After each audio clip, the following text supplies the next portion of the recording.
Laqad kana lakum fi Rasulillahi uswatun hasanah. Sungguh ada pada diri Nabi sallallahu alaihi wasallam suri teladan terbaik untuk kita. Maka jika antum misalnya hadir momentum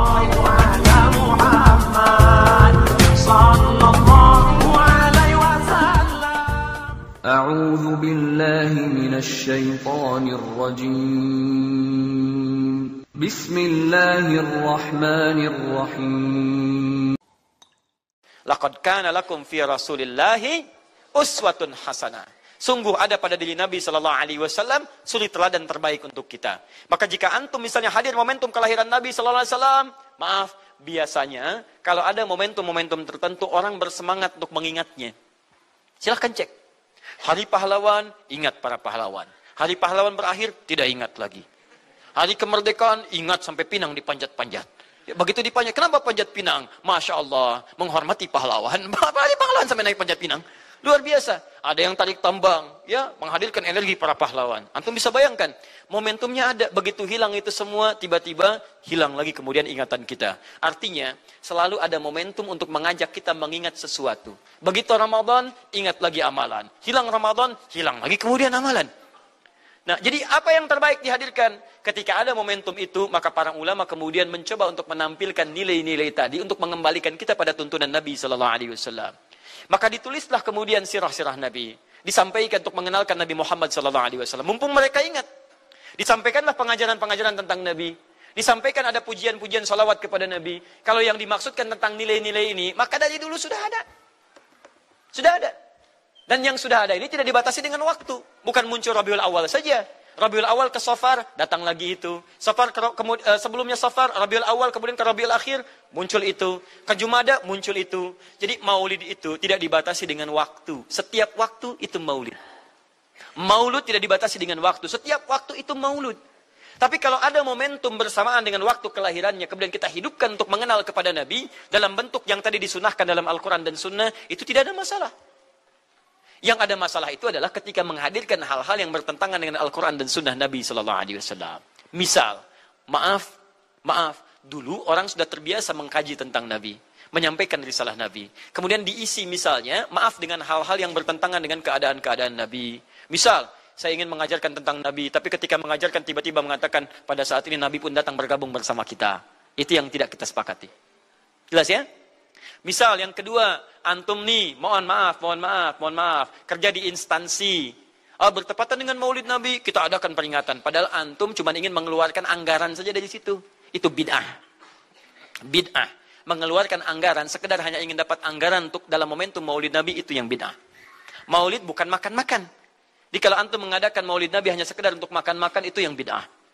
Tapi kalau antum ingin belajar menghadirkan momentum itu untuk mengisi ta'lim, sama aja dengan ta'lim kita sekarang.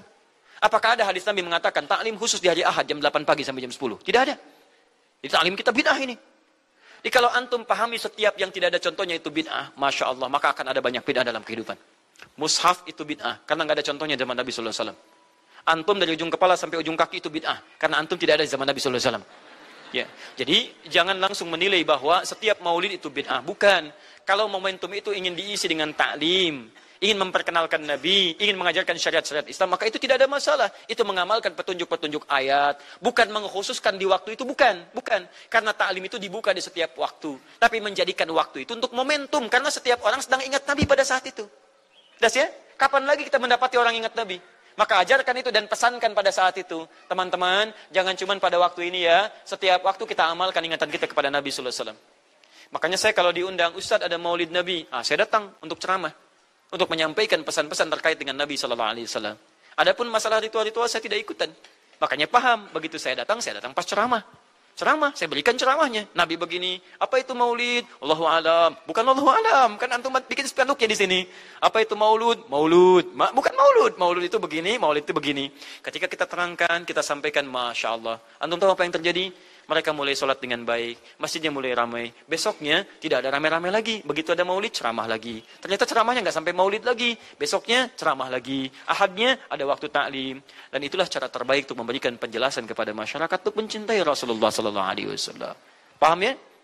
Jangan seketika, ini maulid bid'ah, Masya Allah. Antum tuh bid'ah dari kepala sampai kaki.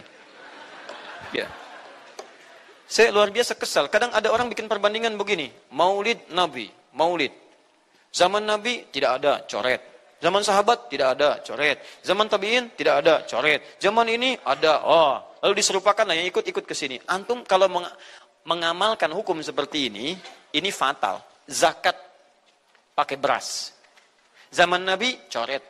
Zaman sahabat, coret. Ya, zaman tabi'in, coret. Zaman ulama, coret. Zaman antum, ada bid'ah antum. Cara menyimpulkan hukum bukan seperti ini. Lihat turunannya, lihat dalilnya, lihat pemahamannya, lihat turunan-turunan fikihnya. Ya, bagaimana bisa zakat pakai beras ini jadi? Padahal contoh nggak ada. Dalil nggak spesifik. Ayo coba temukan. Nabi zakat pakai beras. Temukan. Kalau antum menemukan, Masya Allah, saya bermohon kepada Allah supaya Allah mempercepat hajinya antum dan masuk surga tanpa hisab. Tiap hari saya doakan. Tidak cukup dengan amin, cari dulu. Cari di setiap hadis Nabi zakat pakai beras. Saya sampaikan pada antum, sampai kiamat kurang 2 hari, antum gak akan temukan. Sehari lagi buat sadar, ngapain nyari? Ya. Karena Nabi tidak pernah bersentuhan dengan beras. Silakan cari di kitab hadis palsu pun, sepalsu-palsunya gak akan ditemukan. Capek pemalsu hadis mengarang hadis palsu tentang itu. Gak akan didengar, gak akan dilihat. Kenapa? Karena tidak ada. Ya, kata Muawiyah, hadza irqun, itu makanan pokok. Nabi zakat pakai kurma, pakai gandum. Ya, lihat, karena itu makanan pokoknya. Makanya setiap makanan pokok yang digunakan, kata para ulama, mendekati kaidah usul fikihnya. Lihat, kaidah usul fikih diambil di sini. Setiap yang punya keserupaan dengan itu, sekalipun teksnya tidak jelas langsung menunjuk, itu ada isyarat, namanya qarinah namanya. Kalau ada isyarat menunjukkan kepada itu, maka boleh digunakan sebagai alternatif lain dari makanan pokok yang tidak didapati di masa kita dengan generasi yang berbeda. Tapi kalau makanannya sama di setiap generasi, dia zakatnya pakai itu. Makanya orang Arab sampai sekarang pakai kurma, ada yang pakai gandum. Kita makanan pokoknya bukan itu. Antum makanan pokoknya apa? Beras, Masya Allah, beras. Baik pemirsa, beras itu makanan pokok bagi hewan yang bertembolok ya. Ayam, bebek itu beras. Baik, makanan kita nasi. Dan nasi bersumber dari beras. Baik, nasi bersumber dari beras. Jadi kalau kita ingin zakat pakai beras, boleh tidak? Nah, lihat bagaimana cara pendekatannya. Dalil belum ditemukan aslinya. Seperti maulid tadi, menyikapi dengan taklim macam-macam, nggak ada nas aslinya. Tapi korinahnya ditemukan, sama-sama makanan pokok, sama-sama taklim, sama-sama meminta untuk ikut ajaran, sama-sama mereka ingat tentang Nabi SAW. Maka semua hukum itu kita terapkan, jadilah hukum terapan dalam kehidupan kita. Paham? Dan itu tidak disebut dengan bid'ah. Jelas ya?